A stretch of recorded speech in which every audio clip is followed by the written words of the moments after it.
இது பார்த்தீங்கன்னா ஈரலுங்க. இது ஈரல் கரைச்சி வச்சுருக்கேன்.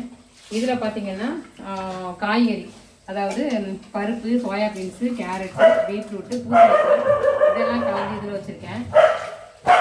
அடுத்து பார்த்தீங்கன்னா இங்கே வந்து முட்டை அவிச்சு அதையும் பிசைஞ்சு வச்சுருக்கேன். இது ஒன்று. இதெல்லாம் 3 கலந்து தான் பிள்ளைங்களுக்கு சாப்பாடு. டாய்லெட் தான் நிறையா சாப்பிட்றானுங்க. இன்னொன்று 2 நேரமாக பிரித்து சாப்பாடு கொடுத்துட்ருக்கேன்.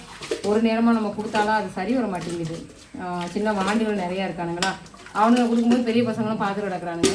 அதனால் மொத்தமாகவே எல்லாருக்கும் சாப்பாடு போட்டு விட்றது. கொஞ்சம் கொஞ்சமாக பிரித்து போட்டு விட்ருவேன். 2 நேரமாக பிரித்து போட்டு விட்ருவேன். இது பார்த்தீங்கன்னா முட்டை. இது முட்டை.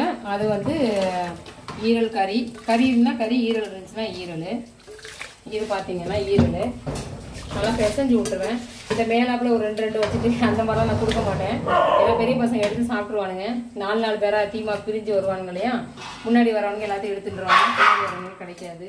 இது பார்த்தீங்கன்னா இது காய்கறி. இதெல்லாம் சேர்த்து தான் நான் ஊற்றுவேன். இது சூப்பு. இதில் மட்டும் சேர்த்து ஊற்றி விட்டுருவேன். சூப்பை வந்து தனியாக எடுத்து வச்சுருப்பேன் சாப்பாட்டில் கலந்து விட்டுறதுக்கு. தண்ணியான்னு கேட்குறாங்க. தண்ணி கிடையாது. கறி வேக வைக்கிற சூப்பும் காய்கறி வேக வைக்கிற சூப்பும் தான் இது எல்லாமே. இந்த மாதிரி தான் எனக்கு கொடுத்து பழக்கம். சும்மா தண்ணி பசங்க அதிகமாக குடிக்க மாட்டானுங்க. இந்த சாரே அவங்களுக்கு போதுமான அளவுக்கு தண்ணியும் கஞ்சிமாக தான் நான் வைப்பேன். உங்களுக்கு பார்த்தாலே தெரியும்.